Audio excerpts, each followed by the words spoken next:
Welcome to the Flight Club Podcast, a woman's guide to leaning out. We give you a behind-the-scenes look at business launch and growth through the stories of successful female entrepreneurs. Here's your host, Felina Hansen, founder and CEO of Hera Hub.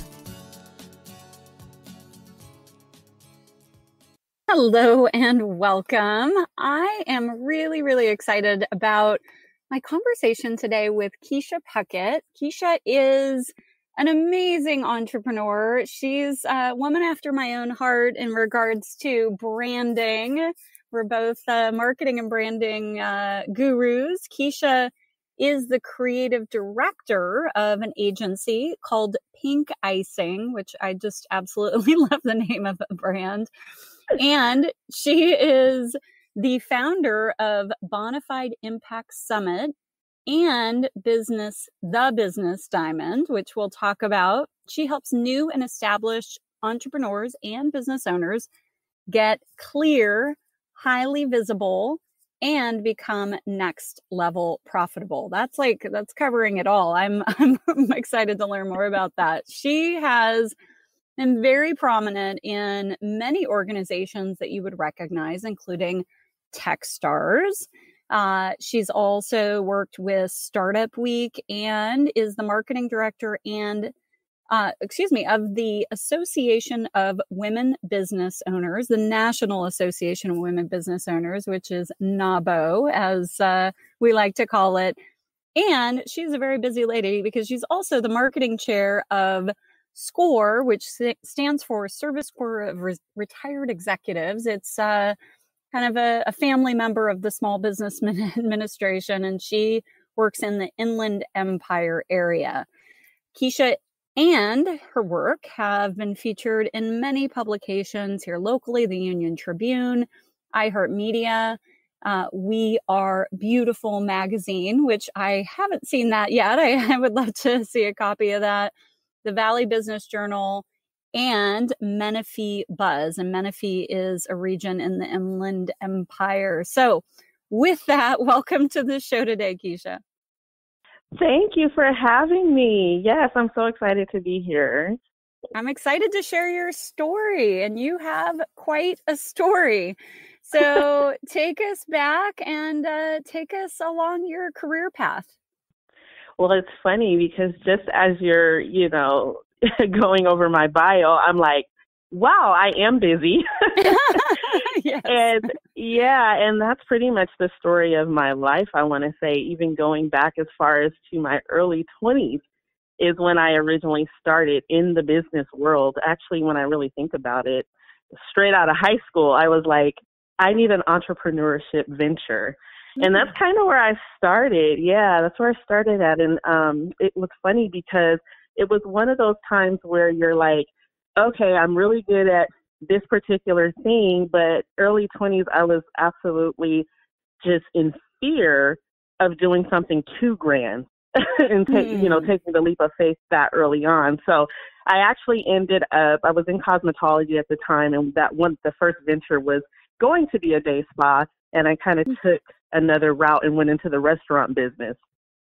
That's a different route. Yes. That is a completely different route. And for someone that was kind of fearful at the time of just jumping right in with 2 feet, restaurant business is pretty brutal. So I did that for a couple of years. And at that time, I had a brick and mortar, and it was also a licensing deal. So I had my first kind of exposure to business in a really big way with that. And it kind of, I figured things out. I was like, after a couple of years, I go 80 hours a week is not my thing.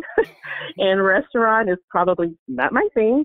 And so I pulled out of that, and I actually ended up having several other businesses after that, one being a transportation company and a beauty brand that I built very early on. And then about 2008, the market tanked.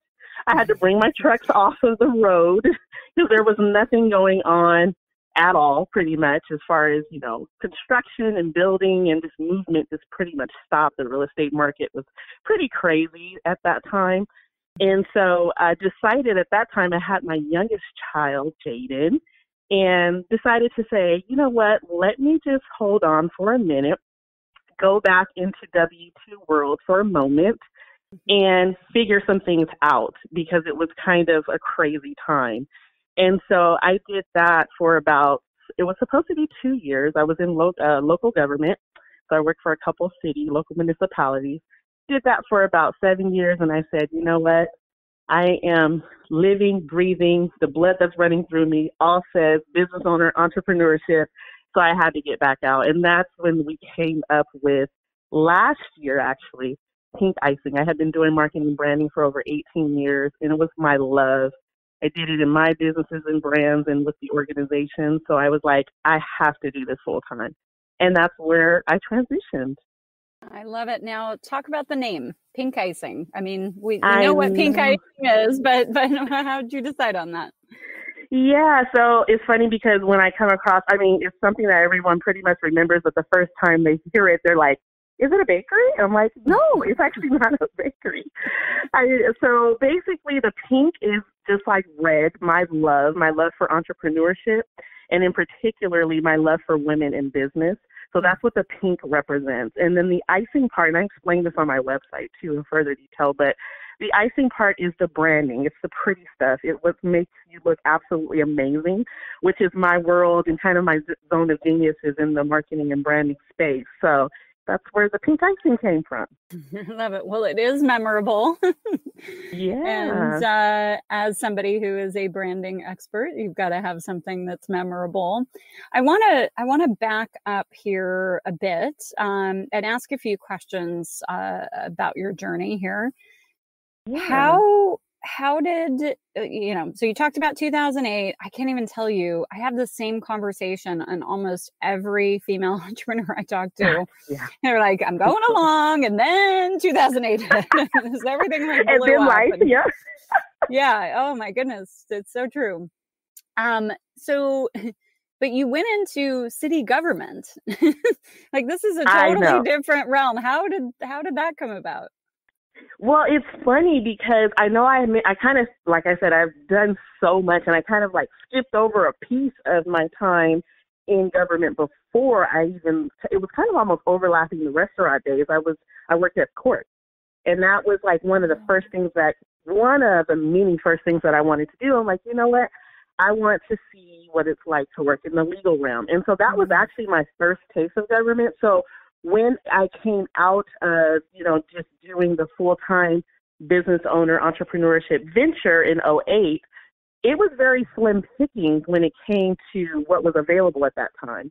And so because I had that background, that was kind of the first thing that kind of jumped up. And I'm like, you know what, this is really awesome. And, it allows me to still work within my zone of genius and just apply it to local municipalities. So at that time, it was just a fit. Love it. Okay. And I met you when you were an economic development analyst at the city of Temecula, which we have a founding membership of which you're a founding member, and we'll be opening a location there ASAP. So talk about, you've been an entrepreneur for much of your career, if you will. Talk about, if you can, okay. What was that decision like, right? Because I want to pause on this, because many of our listeners are folks that are thinking about launching a business. They're longing to launch a business, but this decision to just do it and leave the job is a big one. So talk about just your mindset and what that process was like in this last leaping that you did. Yeah. You know what? For me, it's kind of like one of those things, many entrepreneurs can attest to this, business owners. You never get it out of your system. You always are creating. You're always going to be that visionary and want to make change a little differently than kind of how you're boxed into a 9-to-5. Because even when I was in local government for 7-8 years, my first city that I was at allowed me to do my strengths. They allowed me, when they saw that I had certain capabilities, I was able to bring in $250,000 in sponsorships. I was able to do all these entrepreneurial type things. They allowed me to do that because they obviously it's a benefit, right? And so I was able to kind of spread my wings in that environment. And that's kind of what kept me as long as it did, because it was satisfying that part in me as far as being an entrepreneur.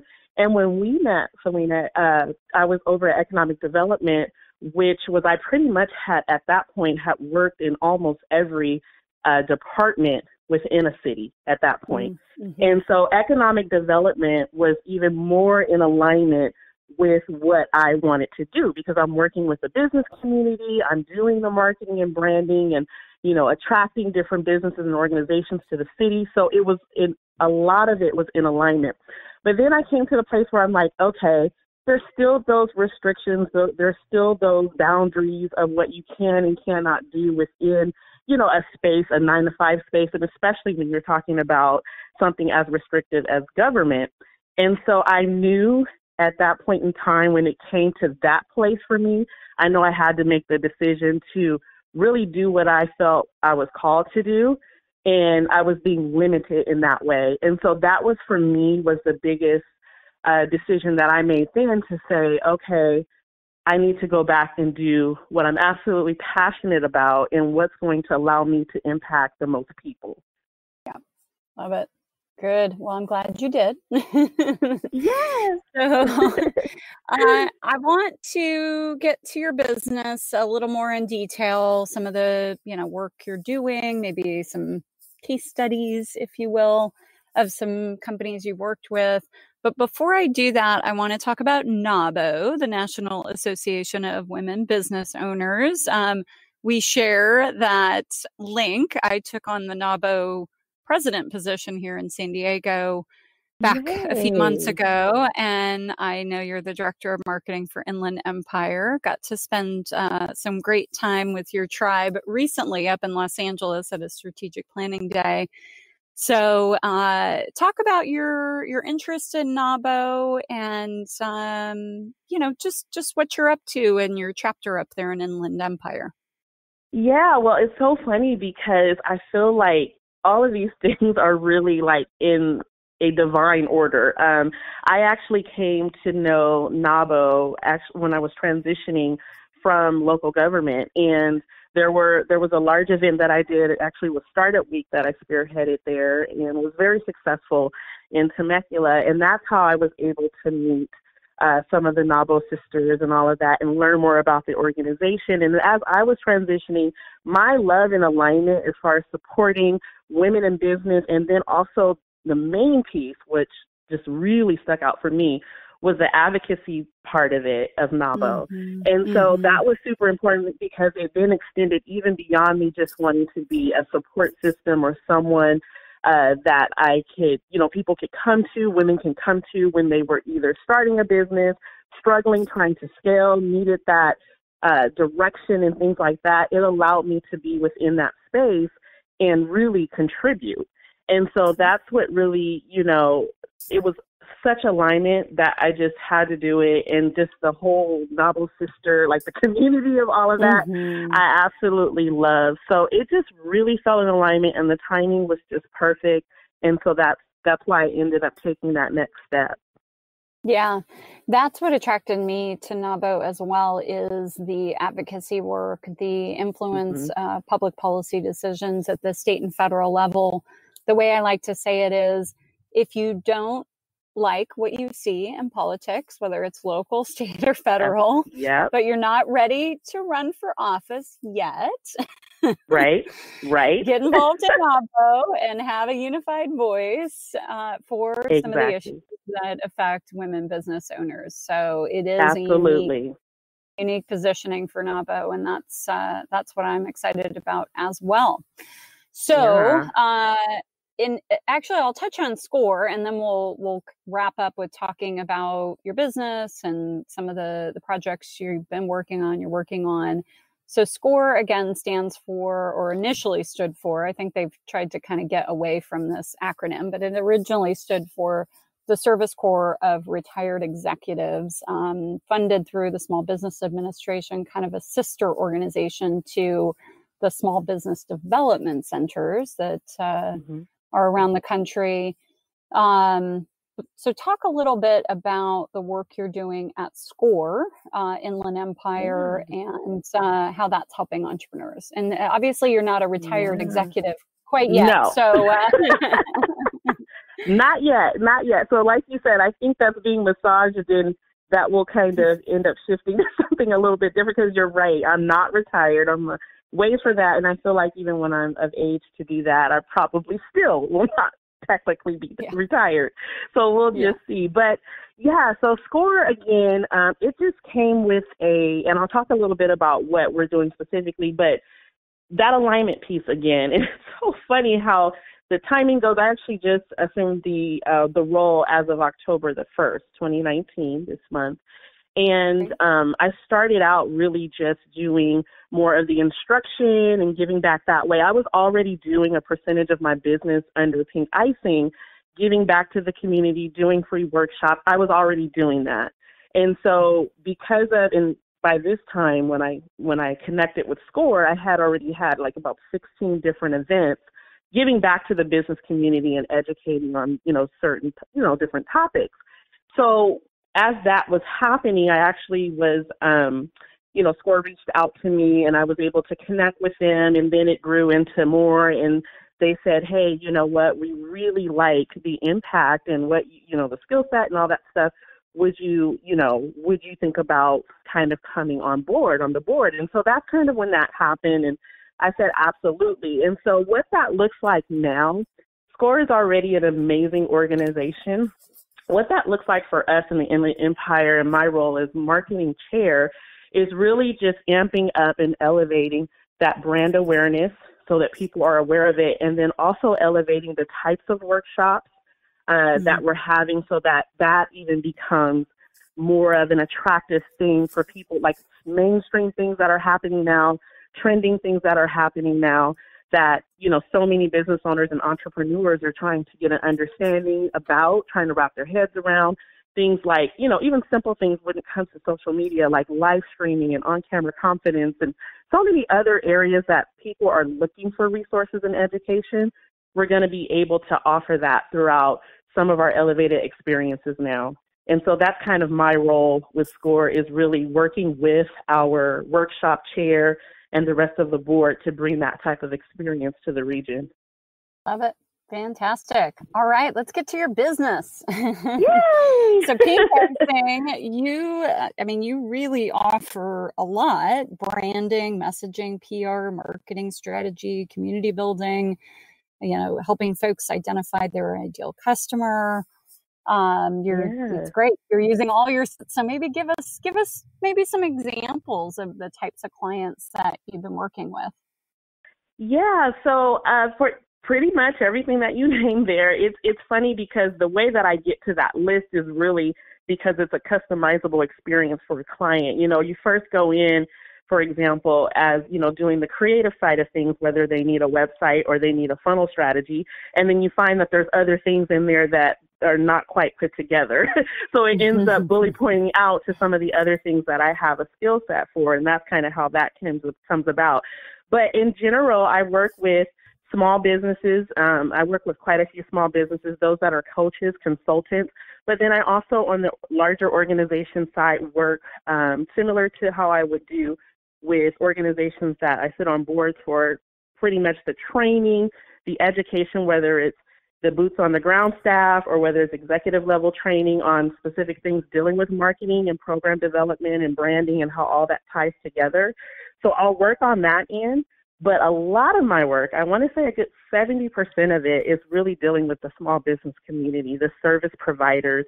Those are kind of my main target, is working with those individuals to help them with not only just the marketing side of things, not only just a website or a funnel strategy, but really getting clear about their business, whether they're starting or scaling. That's huge. Even when you're going, you can be in business for years, and then it's like, okay, something happens and you're like, okay, I have to make decisions. Which way do I go? And then you see all this stuff coming at you, you're not clear. So I really help them get clear and then highly visible, because we have so many people that are trying to do things and they're amazing, but they're not visible. And so all of that is for the profit piece of it. So yeah, that's pretty much who I serve in that capacity. Perfect. What is your favorite visible platform right now? Oh my gosh, Facebook. Okay, Facebook, all right. Yeah. Tried and Facebook true. well, I know, right? Facebook and LinkedIn for different reasons. I use Facebook a lot different than others may use Facebook. I first part of this year, I did a lot of the paid ads and things like that, but I do a lot of groups and community building interest groups, and really to get like the following and the target audiences in a space where I can manage groups.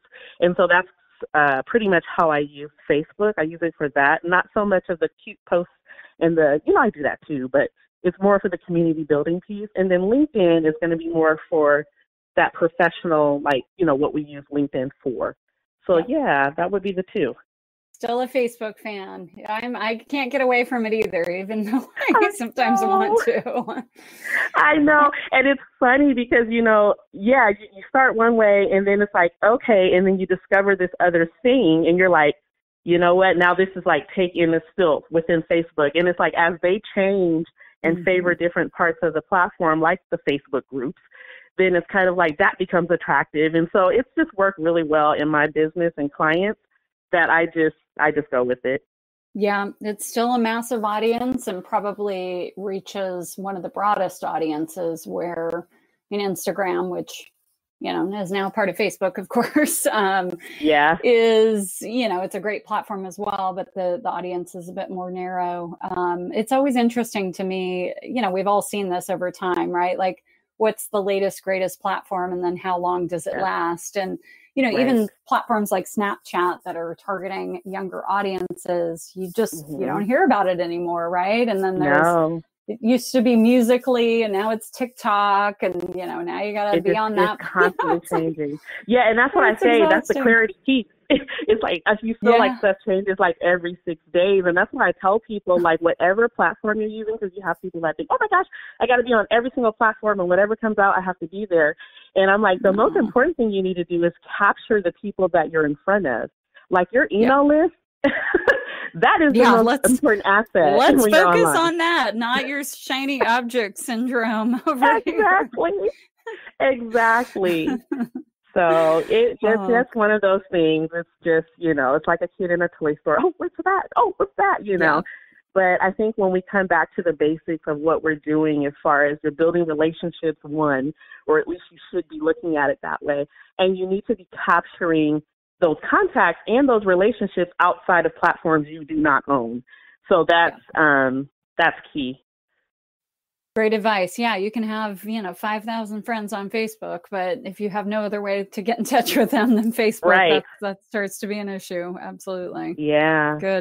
Good advice. Awesome. Well, what's coming up? What's on the horizon for your business and SCORE and NABO and all the awesome things that you're doing?